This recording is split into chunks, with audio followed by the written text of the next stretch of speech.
Hello everyone, welcome to Team WS channel.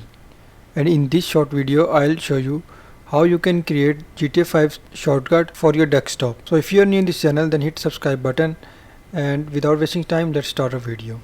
So first of all, open Epic Game Launcher.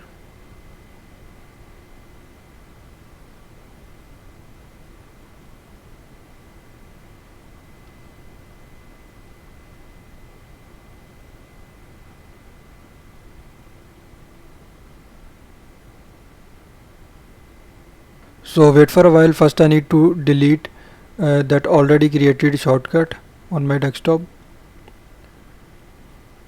So after deleting, now I go to Epic Launcher and right click on GTA 5, and I have option of create a shortcut. So this is very easy method to create shortcut of GTA 5 for your desktop. So that's all for this video, and subscribe this channel. Thank you for watching.